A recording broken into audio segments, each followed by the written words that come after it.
25 26-এর ভোটের দামামা। আলিপুরদুয়ার দুর্গাপুরের পর আবারও বঙ্গে প্রধানমন্ত্রী নরেন্দ্র মোদী। মে জুলাইয়ের পর আবারও রাজ্য সফরে মোদী। বিকেলে কলকাতায় প্রধানমন্ত্রী নরেন্দ্র মোদী আজ 3টি নতুন মেট্রো রুটের উদ্বোধন করবেন প্রধানমন্ত্রী। বিমানবন্দর থেকে সড়ক পথে যশোর রোড মেট্রো স্টেশনে মোদী। এরপরে দমদম সেন্ট্রাল জেলের মাঠে প্রশাসনিক সভা করবেন তিনি। একাধিক সরকারি প্রকল্পের উদ্বোধন করবেন প্রধানমন্ত্রী। পরে বিজেপির জনসভায় নরেন্দ্র মোদী। ভাষণের পরেই ফের দিল্লি রওনা প্রধানমন্ত্রীর।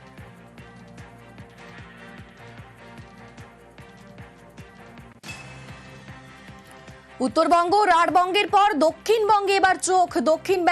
দক্ষিণবঙ্গে ভোট ব্যাংকে বারবার হতাশ বিজেপি। দক্ষিণবঙ্গের ভোট ব্যাংকে চোখ রেখেই আজ মোদীর সফর। আমাদের সঙ্গে এই মুহূর্তে সরাসরি রয়েছেন প্রতিনিধি সুস্মিতা।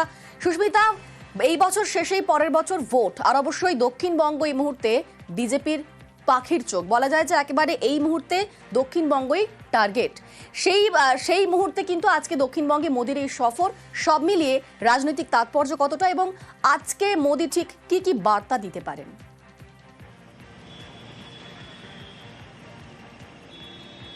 দেখো, অবশ্যই রাজনৈতিকভাবে গুরুত্বপূর্ণ, তার কারণ গত দুটি সভা যদি দেখা যায়, উত্তরবঙ্গ একটি, দ্বিতীয়টি রাঢ়বঙ্গ। উত্তরবঙ্গ এবং রাঢ়বঙ্গকে বঙ্গ বিজেপি বারংবারই তাদের নিজেদের শক্ত ঘাঁটি বলে দাবি করেছে।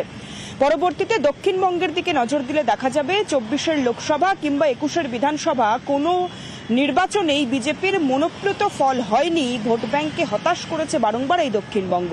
এবং শুধু তাই নয়, দক্ষিণবঙ্গের কলকাতা সহ কলকাতা লাগোয়া শহরতলিতে কোনো বিধানসভা নির্বাচনেই বিজেপি সেই অর্থে তার আশাপ্রদ ফল লাভ করেনি। ভোট ব্যাংক বারংবারই বিজেপিকে নিরাশ করেছে। সেই দক্ষিণবঙ্গের দিকে নজর দিয়ে আজ দমদম সেন্ট্রাল জেলের মাঠে বঙ্গ বিজেপির রাজনৈতিক জনসভা, যেখানে উপস্থিত থাকবেন প্রধানমন্ত্রী নরেন্দ্র মোদী। এবং সেখান থেকে মোদী কি বিষয়ে আজ বলতে পারেন। বাংলা বাঙালি ইস্যু এবং ভাষা আন্দোলনকে হাতিয়ার করে যেভাবে রাজ্য রাজনীতি কার্যত তোলপাড় করে দিচ্ছে তৃণমূল কংগ্রেস, তার পাল্টা হিসেবে এ রাজ্যের বিজেপি নেতা এবং কর্মী সমর্থকরা কি ইস্যু নিয়ে লড়াই করবে সে বিষয়ে আজ স্পষ্ট বার্তা দিতে পারেন প্রধানমন্ত্রী নরেন্দ্র মোদী। শুধু তাই নয়, এ রাজ্যে এসে প্রধানমন্ত্রী আমরা দেখেছি গত দুর্গাপুরের সভাতেও আরজিকর থেকে কসবা নারী নিরাপত্তা নিয়ে বারংবার তিনি সরব হয়েছেন। আজকেও সেই একই বিষয়ে তিনি সরব হতে পারেন বলেও ধারণা করা হচ্ছে। অন্যদিকে আরো একটি বিষয় অত্যন্ত উল্লেখযোগ্য, আমরা দেখেছি আলিপুরদুয়ার অর্থাৎ উত্তরবঙ্গের সভা থেকেও প্রধানমন্ত্রী নরেন্দ্র মোদী এ রাজ্যে তৃণমূল কংগ্রেসের বিরুদ্ধে ওঠা দুর্নীতির অভিযোগকে বারংবার সামনে রেখে তাকে অভিযোগ শানিয়েছে। সেই অভিযোগেও আজ খড়গহস্ত হতে পারেন প্রধানমন্ত্রী, এমনটাই মনে করা হচ্ছে। আরো উল্লেখযোগ্য বিষয় বাঙালির জাত্যাভিমান ইস্যু এবং ভিন রাজ্যে অর্থাৎ বিজেপি শাসিত রাজ্যে বাঙালি পরিযায়ী শ্রমিক বারংবার আক্রান্ত হচ্ছে। এই অভিযোগ বারংবার বিজেপির বিরুদ্ধে তুলছে রাজ্যের শাসক দল তৃণমূল কংগ্রেস। এবং এর পাল্টা দেওয়ার জন্য বিভিন্ন রাজ্য থেকে পরিযায়ী শ্রমিকের হিসেব নিকেশ নিয়ে তার পরিসংখ্যান তৈরি করে ফেলেছে ইতিমধ্যেই বিজেপি। সেই পরিসংখ্যান ধরে ভিন রাজ্যে পরিযায়ী শ্রমিকদের পাশে রয়েছে বিজেপি, এই বার্তাও আজ প্রধানমন্ত্রীর গলায় শোনা যেতে পারে দমদম সেন্ট্রাল জেলের মাঠে। তবে মোদীর সফরের আগেই তৃণমূলকে নিশানা, এক্স হ্যান্ডেলে তৃণমূলকে নিশানা করলেন মোদী। আজ দমদমে রাজনৈতিক সভা মোদীর, তার আগে রীতিমতো হাওয়া গরম। সোশ্যাল মিডিয়ায় প্রধানমন্ত্রীর তোপ। প্রতিদিনই তৃণমূলের বিরুদ্ধে বাংলার মানুষের ক্ষোভ বাড়ছে। আমাদের সঙ্গে সরাসরি রয়েছেন সুস্মিতা। বলাই যায় যে মোদীর বঙ্গ সফরের আগে রীতিমতো হাওয়া গরম।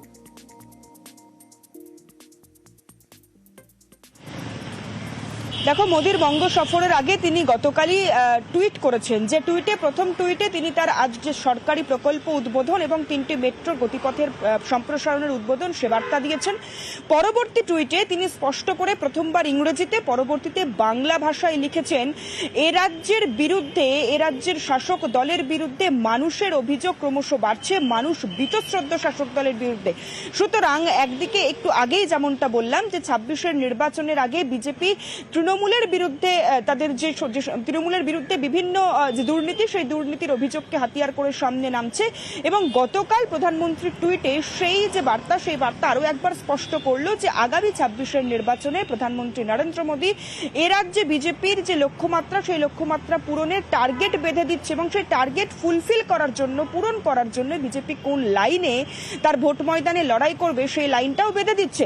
দুর্গাপুরের জনসভা কিংবা আলিপুরের দুয়ারের জনসভা থেকে দেখা গিয়েছিল প্রধানমন্ত্রী নরেন্দ্র মোদী। তিনি এ রাজ্য শাসক দলের দুর্নীতির বিরুদ্ধে বারংবার সরব হয়েছেন, কাটমানির বিরুদ্ধে সরব হয়েছেন। সেই সমস্ত অভিযোগকে সামনে রেখে আজ আবারও একবার 100 দিনের কাজ থেকে আরম্ভ করে আবাস যোজনায় দুর্নীতির অভিযোগকে সামনে রেখে তৃণমূলের বিরুদ্ধে কটাক্ষ শোনাতে পারেন। এবং গতকাল আর প্রধানমন্ত্রীকে রীতিমতো কটাক্ষ করেছে তৃণমূল। দোলা সেন কি বলছেন শুনুন।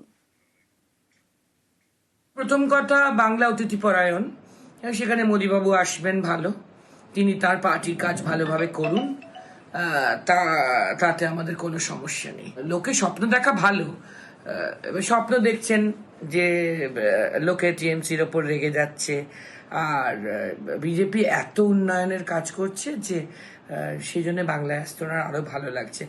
আসলে কি জানেন, আমার মাঝে মাঝে মনে হয় মোদীবাবুরা বাংলার ব্যাপারে একটু অবসেসড। আজ 3 মেট্রো রুটের উদ্বোধন করবেন প্রধানমন্ত্রী। নোয়াপাড়া বিমানবন্দর ইয়েলো লাইন উদ্বোধন করবেন মোদি। স্প্ল্যানেড শিয়ালদা গ্রিন লাইন এবং রুবি বেলেঘাটা অরেঞ্জ লাইনেরও সূচনা করবেন। আর মেট্রো প্রকল্প উদ্বোধন নিয়েই তৃণমূল বিজেপির তরজা তুঙ্গে। নরেন্দ্র মোদীর টুইটের ভাষাগুলো ফাটা রেকর্ডের মতো।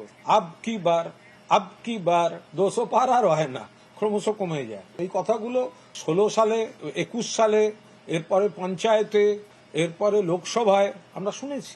বাংলায় লোকসভায় বিজেপির আসন কমেছে, তৃণমূলের বেড়েছে। আর যে প্রজেক্ট উদ্বোধন করতে আসছেন সেগুলো মমতা বন্দ্যোপাধ্যায়ের ভাবা, রেলমন্ত্রী থাকাকালীন মমতা বন্দ্যোপাধ্যায় তৈরি করা, মমতা বন্দ্যোপাধ্যায়ের স্যাংশন করা, মমতা বন্দ্যোপাধ্যায়ের অর্থ অনুমোদন করা। ওনারা এত বছর ধরে দেরি করে ভোটের সময় সেইটাকে উদ্বোধন করে ওই পাথরে নিজের নাম লিখতে চাইছেন। প্রধানমন্ত্রী প্রায় 5,000 কোটি টাকার প্রকল্পের উদ্ঘাটন করবেন এবং এর মধ্যে 3টে মেট্রো স্ট্রেচ আছে, আপনারা জানেন। গড়িয়া থেকে শুরু করে এয়ারপোর্ট অবধি সরাসরি মেট্রো চলতে পারত। শুধুমাত্র রাজনীতির জন্য চিংড়িঘাটাতে 300 মিটার জায়গা, যেখানে শুধু ট্রাফিক বন্ধ রাখতে হবে কিছুক্ষণের জন্য, মেট্রো রেল সমস্ত ব্যবস্থা করে রেখেছে, কানেক্টিভিটিটা করে দেবে সঙ্গে সঙ্গে। কলকাতার মানুষ, গড়িয়ার মানুষ, দক্ষিণ কলকাতার মানুষ সহজেই এয়ারপোর্টে পৌঁছোক, মাননীয় মুখ্যমন্ত্রী চান।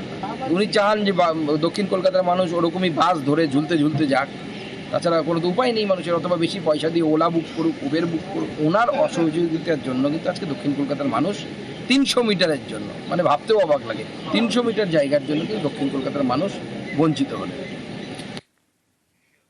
কলকাতা হাওড়ার 3 মেট্রো রুটের উদ্বোধন করবেন প্রধানমন্ত্রী। মেট্রো পথে হাওড়া থেকে শিয়ালদা যেতে সময় লাগবে মাত্র 9 মিনিট। হাওড়া স্টেশন থেকে স্প্ল্যানেড 5 মিনিটে। উদ্বোধনের দিন বউবাজারে বিক্ষোভে গৃহহীনরা। শুক্রবার 3 রুটে মেট্রোর উদ্বোধন হবে বউবাজার মেট্রো স্টেশনেরও। শুক্রবার বিক্ষোভও হবে বউবাজারে। 6 বছর আগে মেট্রোর কাজ চলাকালীন বিপর্যয় হয় এই বউবাজারে। ঘরবাড়ি হারান অনেকে, তাদের কয়েকজনের পুনর্বাসন হয়েছে, বাকিরা এখনো গৃহহীন। আজকে আমাদের বুকের উপর দিয়ে মেট্রো এইভাবে চলে যাওয়া, আমাদের এইটাই প্রতিবাদ যে আমাদের আজকের এই পরিস্থিতি যা হয়েছে, আগামী দিন আমরা কার কাছে যাব, কার কাছে বলবো এই আমাদের কথা কে শুনবে। শুক্রবার বিকেলে বউবাজারে বিক্ষোভ দেখাবেন গৃহহীন বাসিন্দারা। আপনার বাড়ির জায়গা, সেটার কি অবস্থা? আর সেটা তো ওইরকম গর্তই রয়েছে, ওটা তো বন্ধ হয়নি, কবে বন্ধ হবে জানি না। তো প্রত্যেক বাড়ি তো বলছে এই দিচ্ছি, এই দেবো, এই দিচ্ছি, এই দেবো। এখন তো লাস্ট শুনেছি 2027-এ দেবে। এবার 27-এ দেবে না 37-এ দেবে জানি না। বহুজন বাড়ি ফেরত পেয়েছেন, বহুজন কবে বাড়ি ফেরত পাবেন তা তারা জানেন না। বউবাজারের যে বাড়িতে আমি দাঁড়িয়ে রয়েছি, দুর্গাপিতুরি লেনের, এই বাড়িও ক্ষতিগ্রস্ত হয়েছিল। কিছুদিন আগেই এই বাড়িকে সারিয়ে এই বাড়ির যারা বাসিন্দারা ছিলেন তাদের হাতে চাবি তুলে দেওয়া হয়েছে। যাদের বাড়ি সারানো হয়েছে তাদের মনেও আশঙ্কা। খুব দুঃখজনক ঘটনা যে আমাদের প্রায় কয়েক ঘন্টার নোটিশে বাড়ি ছেড়ে চলে যেতে হয় 6 বছর আগে। আপনার বাড়িও তো মানে ক্ষতিগ্রস্ত হয়েছিল, ফেরত পেলেন কি আগের অবস্থাতেই? এখন অনেকটা সারিয়ে দিয়েছে, আমাদের আশা করি ঠিকঠাক থাকবে, যখন চলবে রেলওয়েজ আশা করি ঠিকঠাক থাকবে। শুক্রবার কলকাতা এবং সংলগ্ন এলাকার মেট্রো মানচিত্রে আমূল বদল আসতে চলেছে। জুড়ে যাচ্ছে প্রায় 14 কিলোমিটার মেট্রো রেলপথ। দিল্লি, মুম্বাই, হায়দ্রাবাদের মতো কলকাতাতেও রেল স্টেশনের সঙ্গে জুড়ছে বিমানবন্দর। মেট্রো পথে জুড়ছে হাওড়া শিয়ালদা। শিয়ালদা হাওড়ার ব্যবধান মেট্রোয় মাত্র 9 minute. Howrah Esplanade 5 minute, Esplanade Sealdah 3 minute 30 second, Howrah Maidan থেকে সেক্টর 5 30 মিনিট। শুক্রবার 3টি মেট্রো রুটের উদ্বোধন করবেন প্রধানমন্ত্রী। নোয়াপাড়া থেকে দমদম বিমানবন্দর পর্যন্ত ইয়েলো লাইন, কবি সুভাষ থেকে বেলেঘাটা পর্যন্ত অরেঞ্জ লাইন। এই লাইনে ইতিমধ্যে ট্রেন চলে কবি সুভাষ থেকে রুবি পর্যন্ত। গ্রিন লাইন সেক্টর 5 থেকে হাওড়া ময়দান। এই রুটে ইতিমধ্যেই মেট্রো চলে সেক্টর 5 থেকে শিয়ালদা এবং এসপ্ল্যানেড থেকে হাওড়া ময়দান পর্যন্ত। প্রধানমন্ত্রী উদ্বোধন করার পর শুক্রবার সন্ধ্যা থেকে চালু হয়ে যাবে হাওড়া ময়দান থেকে সেক্টর 5 পর্যন্ত মেট্রো পরিষেবা। কবি সুভাষ থেকে বেলেঘাটা পর্যন্ত পরিষেবা মিলবে সোমবার থেকে। নোয়াপাড়া থেকে এয়ারপোর্ট পর্যন্ত মেট্রো চালু হবে সোমবার থেকে। আবির ঘোষাল, নিউজ 18 বাংলা।